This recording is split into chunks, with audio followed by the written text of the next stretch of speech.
I'm okay, I'm fine. Kincana, kincana, teng neng neng neng neng. Ku menahan rasa sakit, rasa sakit. Few moments later.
Kelompok sosial tidak teratur muncul karena manusia adalah makhluk sosial yang seringkali berinteraksi terhadap di sekitarnya. Ketika terjadi suatu peristiwa seperti kecelakaan, konser, atau demonstrasi, orang-orang cenderung berkumpul secara spontan tanpa perencanaan atau aturan. Hal ini terjadi karena adanya rasa ingin tahu, dorongan emosi, atau kebutuhan bersama. Kelompok ini dipahami karena bisa membawa dampak baik, seperti solidaritas saat bencana, tetapi juga dapat menimbulkan masalah seperti kepanikan atau kerusuhan yang tidak dikendali dengan baik. 1. Kerumunan. Kerumunan adalah individu yang terkumpul secara kebetulan, bersifat spontan, sementara, dan tidak teratur. Ada 3 jenis kerumunan menurut Kingsley Davis, yaitu kerumunan biasa atau casual crowds, kerumunan berartikulasi struktur sosial atau social struktur crowds, dan kerumunan berlawanan norma sosial atau lawless crowds. A. Casual crowds atau kerumunan biasa. 1. Kerumunan kurang menyenangkan adalah kerumunan biasa yang terdiri dari kumpulan orang dengan tujuan yang sama, namun saling menghalangi. Contohnya, antrian di kasir atau antrian masuk KRL yang penuh sesak. 2. Kerumunan panik. Kerumunan panik biasanya terdiri dari kumpulan orang yang sibuk menyelamatkan diri. Contohnya, orang-orang yang berhamburan saat terjadinya gempa, kebakaran, dan lain sebagainya. Kerumunan penonton adalah kerumunan biasa yang tidak direncanakan, yang menonton kejadian tertentu. Contohnya, orang-orang yang berkumpul melihat kecelakaan. Oh my God! Tapi bohong. Aku hanya memikirkan satu peraturan penting. Kenapa kau lakukan hari ini kalau kau bisa melakukannya besok? Few moments later.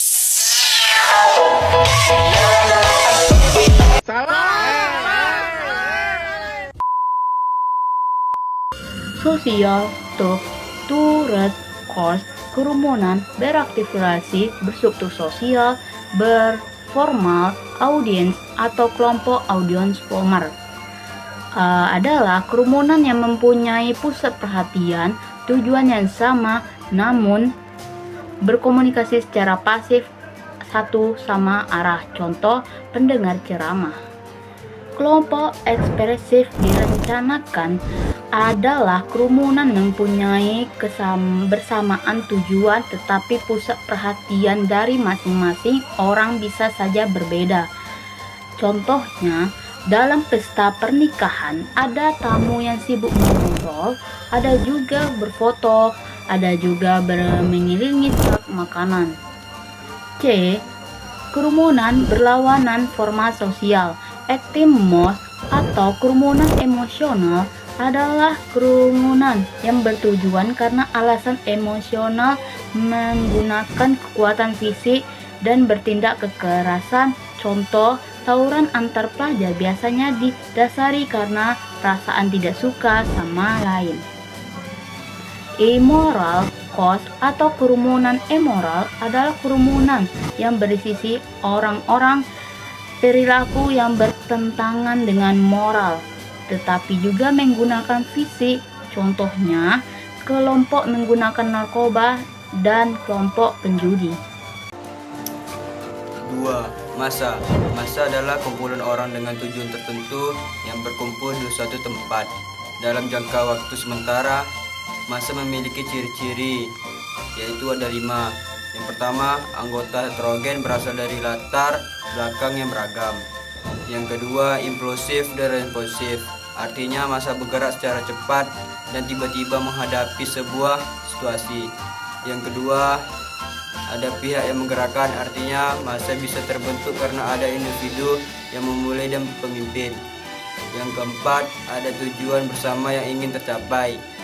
Yang kelima, ada waktu dan tempat yang direncanakan.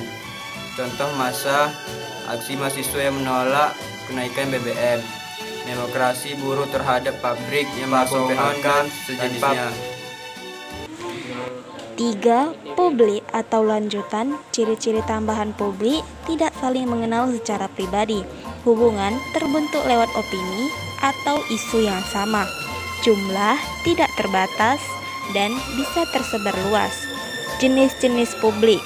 Publik secara interval berasal dari dalam suatu lembaga, misalnya pegawai perusahaan. 2. Publik eksternal berasal dari luar lembaga, misalnya pelanggan, masyarakat umum. Dampak positif publik yang pertama, mendorong terbentuknya opini publik, menjadi pengawas sosial terhadap kebijakan publik. Dampak negatif publik adalah bisa menyebarkan hoaks atau informasi palsu. Opini publik yang salah bisa memengaruhi banyak orang. Yang ketiga, publik. Publik adalah kelompok yang tidak berbentuk kesatuan dan berinteraksi secara tidak langsung. Melalui media komunikasi, publikasi tidak terlihat secara fisik, tidak berada di suatu tempat, dan serta jumlahnya sangat banyak. Ciri-ciri publik ada 3, yaitu 1. Interaksi yang tidak langsung, 2. Mempunyai ketertarikan terhadap isu yang sama, 3. Punya tujuan. Contohnya, netizen di media sosial yang membicarakan pemilu agar lebih mudah menentukan pilihan, atau masyarakat Indonesia yang gencar menyuarakan hashtag di rumah saja saat COVID-19 masuk ke negara kita. Faktor yang mempengaruhinya ada 4. Yang pertama, situasi mendadak atau kejadian yang tak terduga. Yang kedua, adanya minat yang sama. Yang ketiga, dorongan emosi seperti rasa ingin tahu ataupun rasa panik. Yang keempat, ada pengaruh dari lingkungan sekitarnya. Kurangnya informasi yang akurat, pengaruh media sosial atau berita yang cepat menyebar, rasa solidaritas dan ingin membantu orang lain, kondisi tempat sempit atau padat, ketidaksiapan petugas dalam menangani situasi.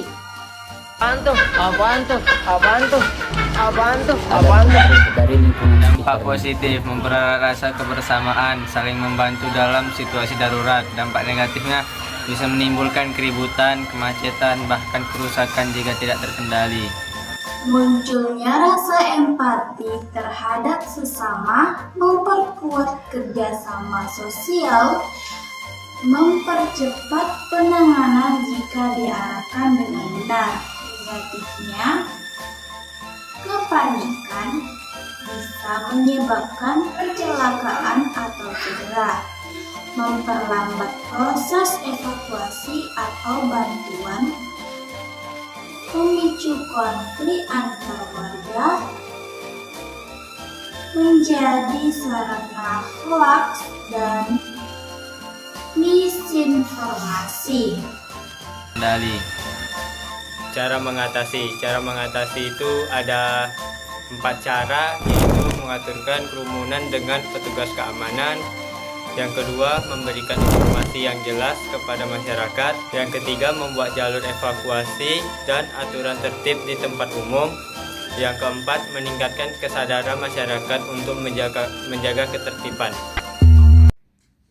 Mengedukasi masyarakat tentang bahaya kepanikan massal, membentuk tim tanggap darurat di lingkungan sekitar, memanfaatkan teknologi untuk menyebarkan informasi resmi, memperbanyak papan petunjuk dan pengeras suara di area publik, bekerja sama dengan tokoh masyarakat untuk menenangkan warga.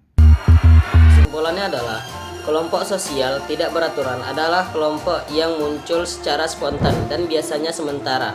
Kelompok ini dapat membawa dampak baik maupun buruk, sehingga perlu diatur agar tidak menimbulkan masalah.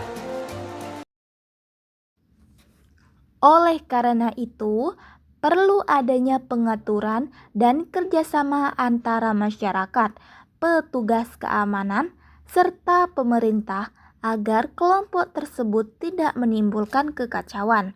Selain itu, masyarakat juga harus memiliki kesadaran dan tanggung jawab sosial untuk menjaga ketertiban, tidak mudah panik, serta mengikuti arahan resmi dari pihak berwenang.